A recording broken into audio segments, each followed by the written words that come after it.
And we're back in the blood room. We're back in the...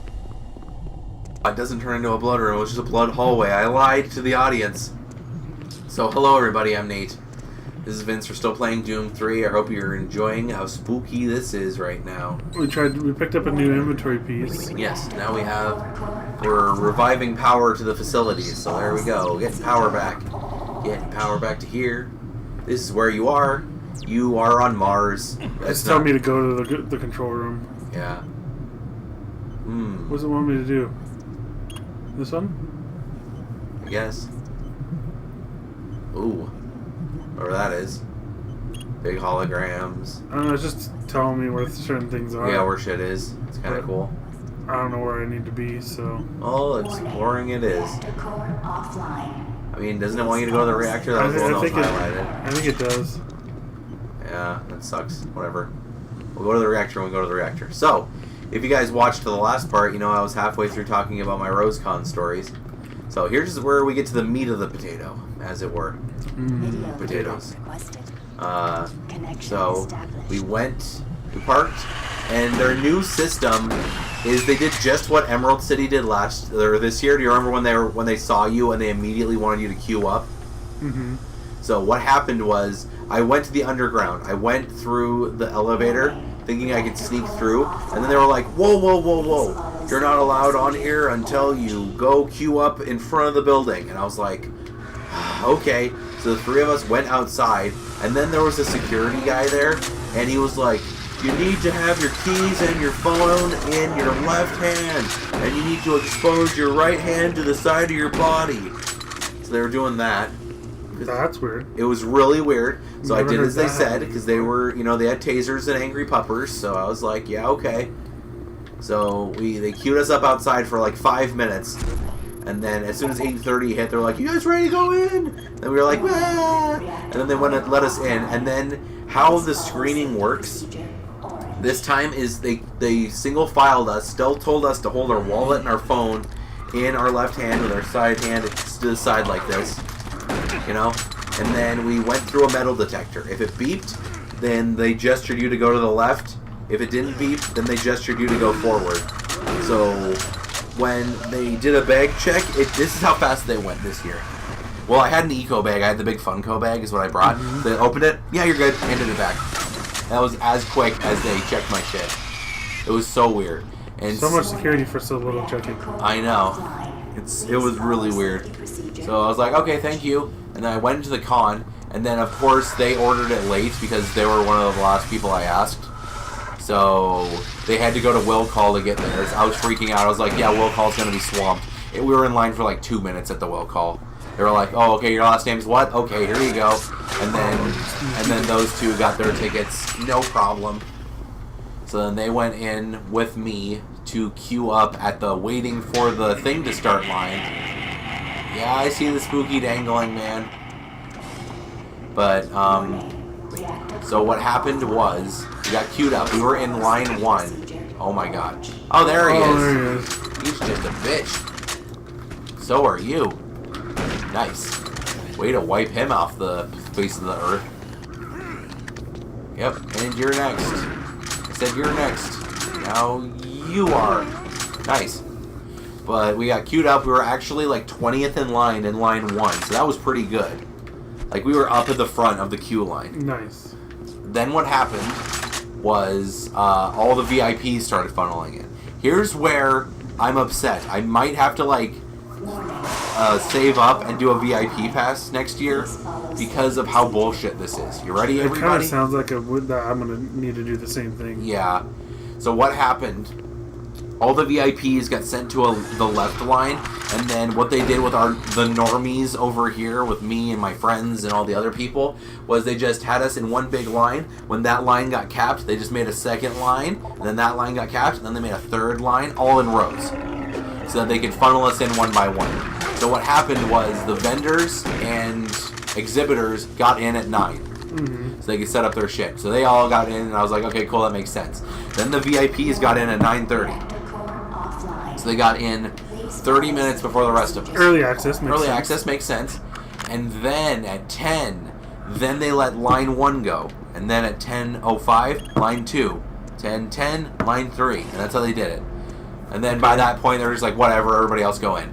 At that point, I immediately told them, like, I was swimming through the handbook and, the pamphlet, waiting to get in. And then that's when I read that some people's signature prices were upped. And on the list, it said Christopher Sabat's signature was $70. And I freaked out. I was like, why would he ask more than Michael Rooker for a signature? And then, yeah, I know, spooky. And then, nice dodge, by the way. And then, oh, here he comes. And I was like, okay, fine, fuck it. I brought, 2 Funkos for him to sign. I'm prepared to, pay that. I have money in my account. Whatever, fuck it. So, at that time, 3 of my friends, 3 of them, all were like, hey, can you get Chris Sabat's signature for me? Keep me in the loop. So, I was being a good friend. I was like, okay. So, I just did a Facebook post that was like, oh my god, Chris Sabat wants $70. Mostly to tell them, hey, it's going to be 70. And, hey, my friend, just to basically post it out there. A whole bunch of my friends started bashing him, which I was like, no, don't bash him. There's probably a reason for this. So what happens was, Steve in line, I was like, you have paper money, right? And he's like, oh shit. And I was like, yeah, you're probably going to need paper money for the signatures, because some of them took card, but not all of them took card. So I was pretty rare for them to take card, actually. Yeah, some of them did, though. Like, the really big ones, like Val Kilmer's line did, Rooker's line did, So I was like, just get paper money out. So he was like, okay, I'll get 70 out. So he pulled 70 from the ATM, and he was behind me in line, like 20 people back, because a lot of people wanted Christopher Sabat's line, or signature, because he's one of the most famous anime voice actors. So I was like, yeah, I'm ready. I was in line behind a man bun and a weird guy, and we were talking about, and of course, man bun was a Funko collector, and he's one of those Funko collectors, if you catch my drift. One of the resellers. I think he might be, because he had 2 of the really rare Funkos for Chris to sign. He had solid gold Vegeta and 1 other one. So he was a nice guy to talk to, but like he was talking to me about like all the things he did to get some rare Funkos and all that kind of stuff. So I was assuming he was doing it to turn a profit, but he seemed like he was a Dragon Ball fan and a fan of Chris's. So I was like, yeah, okay, you're a cool dude. Then what happened was, at the line, one of the employees was like, it's 30 for a signature, 30 for a selfie, or 50 for a combo. And I was like, okay. So then I looked at my handout, and it was like 70 for an auto, 75 for a selfie. And I was like, is he sure? And I asked him again. I was like, 30 for an auto, right? And he's like, oh yeah, totally. It's per item. And I was like, okay. And then of my money, I put most of it back, so I just had 60 in my hand because I was getting 2 autos. And I waited in line, and then when I was a little bit closer, I texted Steve, and I was like, he lowered his price to 30. Don't tell anybody, because I wasn't supposed to tell anybody. And what I'm thinking, everybody at home, is they put 70 in the handout to deter upsellers. That is what I am thinking.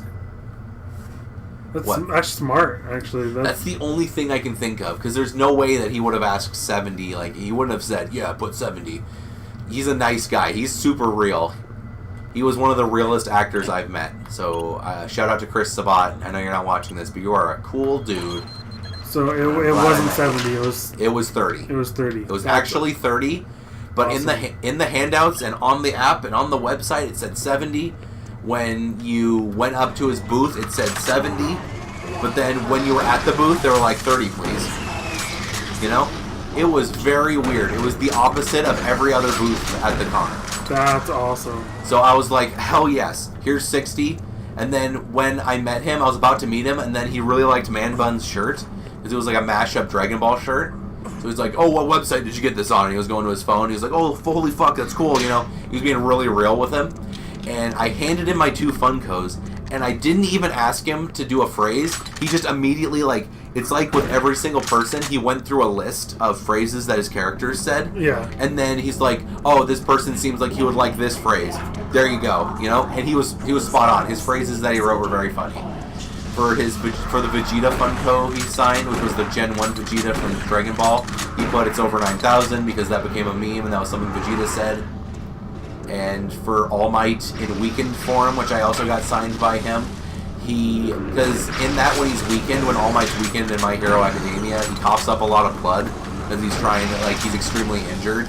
That's his form when he's not like trying to save people and not trying to be a hero. So what he did is he wrote half of his catchphrase, which is "I am here," and then he covered it in blood, to symbolize that he was trying to say his catchphrase, but he started coughing up blood. Yeah. And then he signed it. So when he did that, he said it, and then he grabbed a red marker really quick and just went crazy on the box. It was so funny.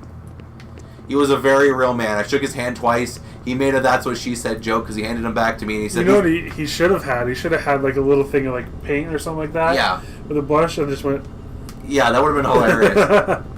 Like flicking the brush to. Yeah, to he didn't do that to anyone else's Funko though. He did his other catchphrases like "plus ultra" and "don't fear not, citizens" and stuff like that for other All Might phrases. There's cacos everywhere. They die so easy in this one though, so they're not that much of a hassle, but they still suck because they're cacos. Dark room. It's my favorite kind of room because there is nothing inside. So after waiting in line a little bit, I turned my head slightly to the right, and the Overwatch actresses had nobody, like 2 or 3 people in line, tops. All, teenage girls and whatnot who like the actresses and what they do. And I was prepared because I had a Mercy Funko and a Diva Funko that I purchased for such an occasion. Because I'm a moderate fan of Overwatch, I was like, yeah, I'll meet these 2 actresses and get their signatures. So what they did is, on the flyer, it said 40 for an auto, 50 for a selfie. And I was like, okay, I'm okay with that. So I pulled 40 out at the Lucy Poll table, which she's Mercy. Mm-hmm. And I was like, okay, I'm ready. And she said, oh, sorry, it's going to be 50 for the Funko to get signed. And I was like, what? And I panned my head slightly to the right, and it said what Vince and I were talking about off camera, which is most actors now know how popular Funkos are and how popular signed Funkos are. So they'll up it just a little to make it prove that it's actually for you and it's going to you, which I'm okay with. So I gave her the 50, and I was like, here you go, here's 50. And then she's like, is this going to you in your personal collection? And I was like, yeah, it is. And she's like, oh, what's your name? So she was kind of pulling a Ferrigno there with, making it personalized and upping it a little, which I'm okay with. I'm like, yeah, it's okay. So what she did is she filled the box. Like, I need to take a whole bunch of pictures for you, but every bit of plastic on that Funko on the outside of the box, she put ink on. So she said, for Nate, and then she said, oh, do you have any phrase that Mercy says that you really like? And I've seen, like, her Funkos that she signs on eBay, and it's always the same 3 phrases. Because those are the 3 phrases people like. Heroes never die and step into light and stuff like that. But I was like, I want something unique. So I was like, not everybody gets. Yeah, so I was like, can you just put, do you need healing? Because she's one of the first medics that was really popular in Overwatch. So she's like, okay, yeah, I'll do that. So she put, do you need healing? Then she said, love Mercy. Then she signed it really big. And then she put crap tons of little hearts on there. So heart, heart, heart, heart, heart, heart. Rotated the side of the box. Heart, heart, heart, heart, heart. Oh, she went ham. She went crazy. And it's in bright yellow Sharpie, so you can see it from across my room. Like, she went crazy on it. And I was like, thank you so much. And I put it right back in the pop protector. And then I took 2 steps to the right, and I was in Diva's line. So I was in Charlotte Chung's line. There was nobody in her line, and she pulled the same thing. I predicted it, though. So I was like, yeah, she's going to ask for 50. And she's like, oh, can I have 50 for this? And I was like, yes. Here you go. And then she did the same spiel. She's like, is this going for you? And I said, yes. And she did a really good job, because she did the Diva has, like, 2 pink, like, cat lines on her cheeks. Vince owns Overwatch. He hasn't played it yet. So shit. I thought that was a path. Yeah, we haven't saved in a while. Oh, okay. Damn it, Vince. Uh-oh. Uh-oh. We'll do a cutback, because I'm not going to make you go through that much footage again. Alright, we'll be right back, guys. I blame Vince's tiredness and my good stories. We'll see you... Actually, we can probably end the episode now, yeah? Yeah, we're going to just kind of... It's going to be like a minute short episode. Okay, guys. That's fine. We'll continue my Nate stories on the next adventure in... Doom 3. Later, dudes. Damn.